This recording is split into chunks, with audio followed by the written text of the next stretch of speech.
T25ಗೆ ಸ್ವಾಗತ. ನಾನು ಚೈತ್ರ ಅಂಚನ್. ಈ ಕ್ಷಣದ 25 ಸುದ್ದಿಗಳನ್ನು ಬನ್ನಿ ನೋಡೋಣ.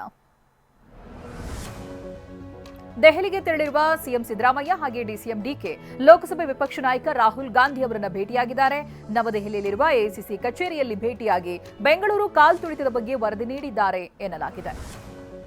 ಸಿಎಂ ಹಾಗೆ ಡಿಸಿಎಂ ದೆಹಲಿಗೆ ಭೇಟಿ ನೀಡಿರುವುದಕ್ಕೆ ಬಿಜೆಪಿ ರಾಜ್ಯಾಧ್ಯಕ್ಷ ಬಿವೈ ವಿಜೇಂದ್ರ ಲೇವಡಿ ಮಾಡಿದ್ದಾರೆ.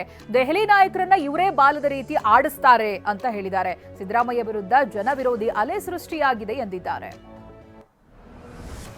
ಕಾಲ್ತುಳಿತದಲ್ಲಿ ಆರ್ಸಿಬಿಯ 11 ಮಂದಿ ಅಭಿಮಾನಿಗಳು ಸಾವನ್ನಪ್ಪಿರುವುದಕ್ಕೆ ಸಂಬಂಧಪಟ್ಟ ಹಾಗೆ ಸರ್ಕಾರದ ವಿರುದ್ಧ ಬಿವೈ ವಿಜೇಂದ್ರ ವಾಗ್ದಾಳಿ ಮುಂದುವರೆಸಿದ್ದಾರೆ.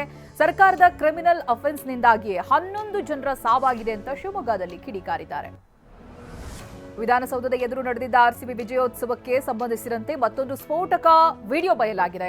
ಆಟಗಾರರ ಬಳಿ ಸೆಲ್ಫಿ ಕ್ಲಿಕ್ಕಿಸುವುದಕ್ಕೆ ನುಗ್ಗಿ ಬರುತ್ತಿದ್ದ ಜನರ ನಡುವಿನಿಂದ ಹೊರಬರುವುದಕ್ಕೆ ಆರ್ಸಿಬಿ ಆಟಗಾರರು ಹರಸಾಹಸ ಪಟ್ಟಿರುವ ವಿಡಿಯೋ ವೈರಲ್ ಆಗಿದೆ. ಪಟ್ಟವರಿಗೆ ಸರ್ಕಾರ ಪರಿಹಾರ ಚೆಕ್ ವಿತರಿಸ್ತಾ ಇದೆ. ಮೃತಪಟ್ಟಿದ್ದ ಉಡುಪಿಯ ಚಿನ್ಮಯ್ ಶೆಟ್ಟಿ ಕುಟುಂಬಕ್ಕೆ ಇಂದು ಪರಿಹಾರದ ಚೆಕ್ ಹಸ್ತಾಂತರಿಸಲಾಗಿದೆ.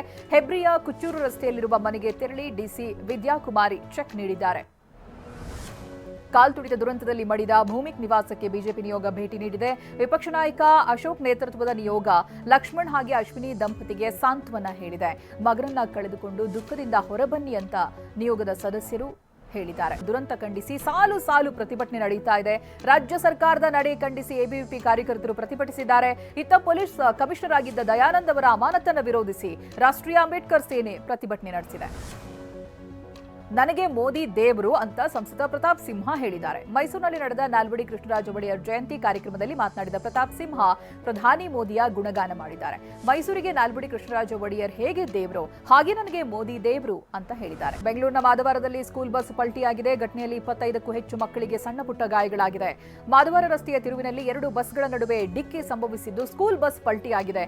ಅದೃಷ್ಟವಶಾತ್ ಘೋರ ದುರಂತ ತಪ್ಪಿದೆ.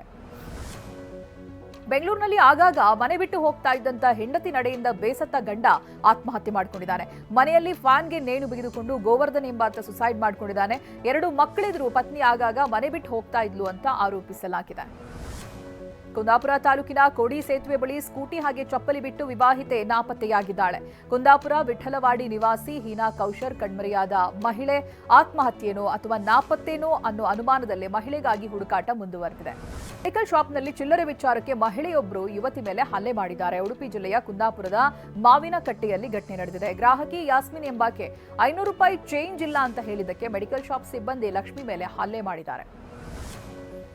ಬಳ್ಳಾರಿಯಲ್ಲಿ ಆರ್ಟಿಒ ಕಚೇರಿ ಸಿಬ್ಬಂದಿ 16 ಲಕ್ಷ ರೂಪಾಯಿ ಹಣದ ಜೊತೆ ನಾಪತ್ತೆಯಾಗಿದ್ದಾರೆ. ಆರ್ಟಿಒ ಖಜಾನೆ ವಿಭಾಗದಲ್ಲಿ ಕೆಲಸ ಮಾಡ್ತಾ ಇದ್ದಂತ ರವಿ ತಾವರಕೆಡೆ ಎಂಬಾತ ಹಣದೊಂದಿಗೆ ಪರಾರಿಯಾಗಿದ್ದಾನೆ. ಕೌಲ್ ಬಜಾರ್ ಪೊಲೀಸ್ ಠಾಣೆಯಲ್ಲಿ ಕೇಸ್ ದಾಖಲಾಗಿದೆ. ಲೋಕಸಭೆಯ ಉಪಸಭಾಪತಿ ಆಯ್ಕೆ ಪ್ರಕ್ರಿಯೆಯನ್ನ ಯಾವುದೇ ವಿಳಂಬ ಇಲ್ಲದೆ ಆರಂಭಿಸುವಂತೆ ಮಲ್ಲಿಕಾರ್ಜುನ್ ಖರ್ಗೆ ಆಗ್ರಹಿಸಿದ್ದಾರೆ. ಈ ಕುರಿತು ಪ್ರಧಾನಿ ನರೇಂದ್ರ ಮೋದಿ ಅವರಿಗೆ ಖರ್ಗೆ ಪತ್ರ ಬರೆದಿದ್ದಾರೆ. ಆಪರೇಷನ್ ಸಿಂಧೂರ ಪಾಕಿಸ್ತಾನದ ಭಯೋತ್ಪಾದನೆ ವಿಚಾರವನ್ನು ತಿಳಿಸುವುದಕ್ಕೆ ವಿದೇಶಿ ಪ್ರವಾಸ ಕೈಗೊಂಡಿದ್ದ ನಿಯೋಗಗಳನ್ನು ಪ್ರಧಾನಿ ನರೇಂದ್ರ ಮೋದಿ ಸಂಜೆ ಭೇಟಿ ಮಾಡಲಿದ್ದಾರೆ. ಸಂಜೆ 7 ಗಂಟೆಗೆ ಪ್ರಧಾನಿ ನಿವಾಸದಲ್ಲಿ 7 ನಿಯೋಗಗಳ ಸದಸ್ಯರು ಭೇಟಿ ಮಾಡಲಿದ್ದಾರೆ. ದೆಹಲಿಯ ಅಪಾರ್ಟ್ಮೆಂಟ್ ಒಂದರಲ್ಲಿ ಭೀಕರ ಅಗ್ನಿ ಅವಘಡ ಸಂಭವಿಸಿದೆ. ದ್ವಾರಕಾ 13ನೇ ಸೆಕ್ಟರ್ನಲ್ಲಿರುವಂತಹ ಸಾಬಾದ್ ಅಪಾರ್ಟ್ಮೆಂಟ್ನ 7ನೇ ಅಂತಸ್ತಿನಲ್ಲಿರುವಂತಹ ಫ್ಲಾಟ್ನಲ್ಲಿ ಬೆಂಕಿ ಕಾಣಿಸಿಕೊಂಡಿದೆ. ಈ ವೇಳೆ ಪ್ರಾಣ ಉಳಿಸಿಕೊಳ್ಳುವುದಕ್ಕೆ ಬಾಲ್ಕನಿಯಿಂದ ಹಾರಿದ ಬಾಲಕ ಹಾಗೆ ಬಾಲಕಿ ಇಬ್ಬರೂ ಕೂಡ ಆಸ್ಪತ್ರೆಯಲ್ಲಿ ಕೊನೆಯುಸಿರೆಳೆದಿದ್ದಾರೆ. ಇದಕ್ಕೂ ಮೊದಲು ಇವರ ತಂದೆ ಬಾಲ್ಕನಿಯಿಂದ ಹಾರಿ ಮೃತಪಟ್ಟಿದ್ರು. ಮೇಘಾಲಯದಲ್ಲಿ ಮಧ್ಯಪ್ರದೇಶದ ನವವಿವಾಹಿತ ಜೋಡಿಯ ಕಾಣೆ ಹಾಗೆ ಪತಿಯ ಹತ್ಯೆ ಪ್ರಕರಣ ದಿನಕ್ಕೊಂದು ರೋಚಕ ತಿರುವನ್ನ ಪಡೆದುಕೊಳ್ತಾ ಇದೆ. ಪೊಲೀಸರ ತನಿಖೆ ವೇಳೆ ಕಿಲಾಡಿ ಕಿಲ್ಲರ್ ಕಳ್ಳಾಟ ಶುರು ಮಾಡಿದ್ದಾಳೆ.